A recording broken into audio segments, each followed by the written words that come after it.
Zoology part 2 BSc third final year इकाई 2 प्रश्न 3 enzyme पर निबंध लिखिए। अगर आपको भी लगने लगे कि पढ़ाई करना सबसे मुश्किल काम है तो समझ जाओ, आपको दुनिया की कोई भी ताकत नहीं रोक सकती दूसरों के यहाँ मजदूरी करने से। गजब बेइज्जती है।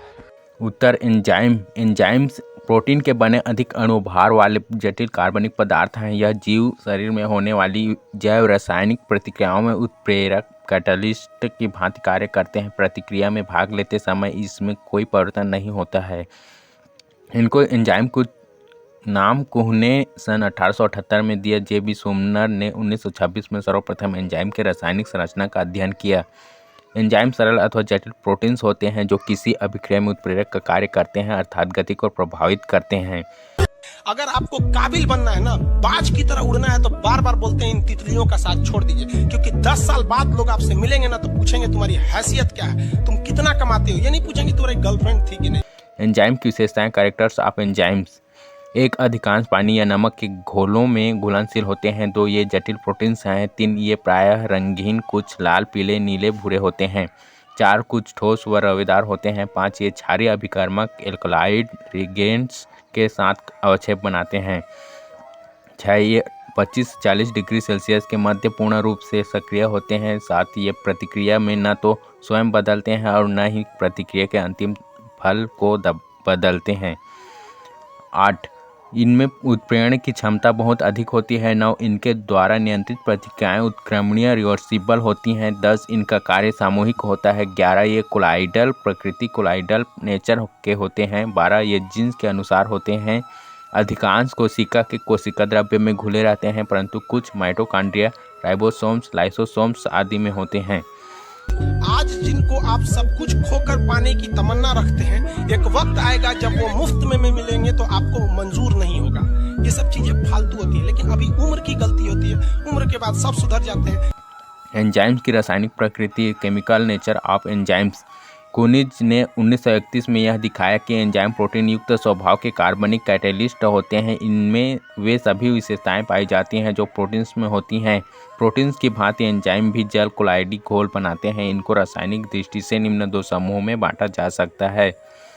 1, सरल protein enzyme, simple protein enzymes, ये सरल प्रोटीन के बने होते हैं। 2, जटिल प्रोटीन एंजाइम्स, कॉन्जुगेटेड एंजाइम, ये जटिल प्रोटीन्स के बने होते हैं जिनमें अप्रोटीन भाग के नॉन प्रोटीन ग्रुप विशिष्ट प्रोटीन से जुड़ा रहता है। ये दोनों समूह यदि पृथक कर दिए जाते हैं तब एंजाइम क्रियाहीन हो जाता है। संयुक्त एंजाइम कॉन्जुगेटेड एंजाइम का प्रोटीन वाला भाग जो वास्तव में एंजाइम होता है एपो एंजाइम कहलाता है, तथा इसका नॉन प्रोटीन वाला भाग को कोफैक्टर कहलाता है। इस प्रकार एपो एंजाइम अपने कोफैक्टर से मिलकर पूर्ण एंजाइम का निर्माण करता है जो होलो एंजाइम कहलाता है। कृष्ण भगवान का भी एक उम्र था जब गोपियों के पीछे घूम रहे थे। एक उम्र आया, भाड़ में गई गोपियां, मारा देखे महाभारत करा के रख दिया। एंजाइम का नामकरण। Nomenclature of enzymes. एंजाइम के नामकरण के आधुनिक पद्धति में किसी भी एंजाइम का नाम उसके प्रभाव अथवा उसके द्वारा प्रभावित होने वाले विशिष्ट पदार्थ या सबस्ट्रेट के नाम से के अंत में एज सफिक्स लगाकर किया जाता है। जैसे यूरिया की हाइड्रोलाइसिस करने वाला एंजाइम यूरिएज तथा फास्फेट का विघटन करने वाला एंजाइम फास्फेटेज कहलाते हैं। इसी प्रकार सुक्रोज के ऊपर प्रतिक्रिया करने वाला एंजाइम सुक्रेज होता है। कुछ सबस्ट्रेट के पीछे एज के स्थान पर लाइटिक सफिक्स का प्रयोग करके एंजाइम्स का नामकरण किया जाता है। जैसे प्रोटीन के ऊपर प्रतिक्रिया करने वाला एंजाइम प्रोटोओलाइटिक कहलाता है। कभी कभी क्रिया के स्वभाव को कैटेलाइज करने के आधार पर एंजाइम का नामकरण किया जाता है। जैसे हाइड्रोजन की स्थानांतरित करने वाला एंजाइम डिहाइड्रोजिनेज तथा रासायनिक ग्रुपों को स्थानांतरित करने वाला एंजाइम ट्रांसफरेजेज कहलाते हैं। खोज करने वाले वैज्ञानिकों के नाम पर भी एंजाइम का नामकरण किया जाता है। Hey, y'all, come look at this.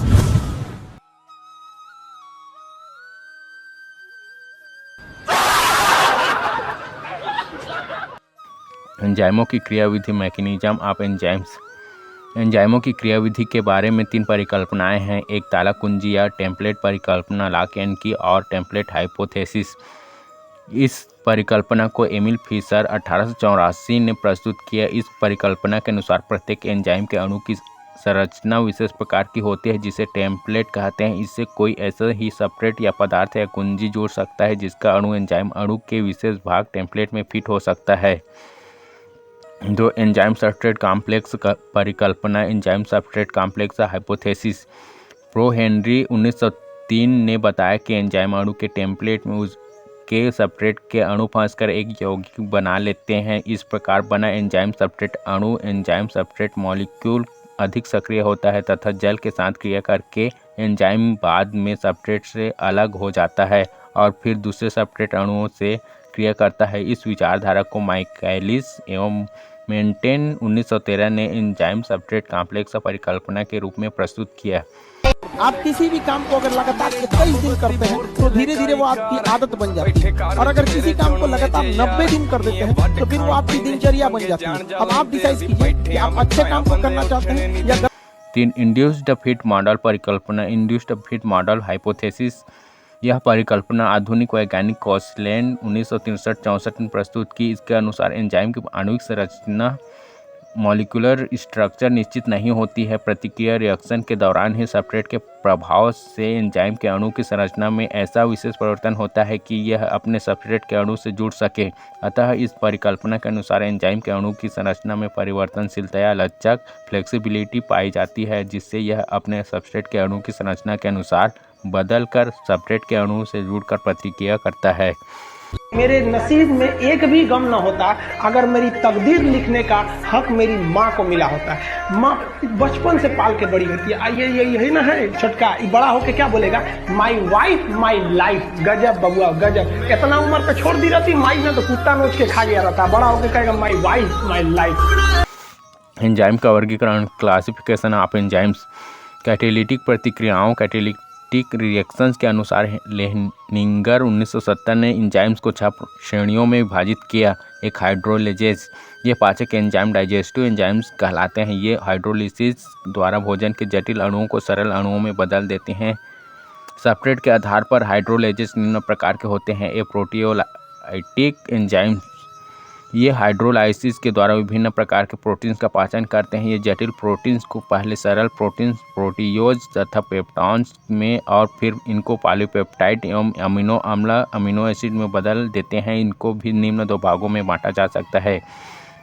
एक इंडोपेप्टाइडेज, ये प्रोटीन के सेंट्रल पेप्टाइड बॉन्ड पर आक्रमण करते हैं। इनमें मुख्य निम्न ए पेप्सिन जठर रस गैस्ट्रिक जूस का एंजाइम होता है जो कॉम्प्लेक्स प्रोटीन्स को सिंपल प्रोटीन्स प्रोटोइज तथा पेप्टॉन्स में बदल देता है। बी ट्रिप्सिन, यह पैनक्रियाटिक जूस का एंजाइम है जो सिंपल प्रोटीन को पॉलीपेप्टाइड्स में बदल देता है। सी कीमोट्रिप्सिन पैंक्रियाटिक जूस में पाया जाता है जो प्रोटीन को पॉलीपेप्टाइड्स में बदल देता है। डी इरेप्सिन इंटेस्टिनल जूस में पाया जाता है, यह पॉलीपेप्टाइड्स को अमीनो एसिड में बदलता है।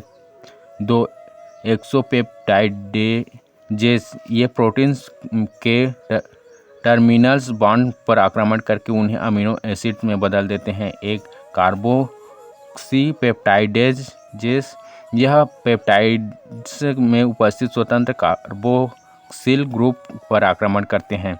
बी अमीनो पेप्टाइडेजेस, यह पेप्टाइड्स ग्रुप में उपस्थित अमीनो ग्रुप पर आक्रमण करते हैं। सी डाइपेप्टाइडेजेस, ये डाइपेप्टाइड्स में आक्रमण करके उन्हें अमीनो एसिड में बदल देते हैं। ये मुंह से सुपारी निकाल के बात कर रहे बाबा। बी सुक्रोलाइटिक एंजाइम्स या कार्बोहाइड्रेजेस, ये एंजाइम कार्बोहाइड्रेट स्टार्च का पाचन करके उन्हें ग्लूकोज में बदल देते हैं। ये निम्न है।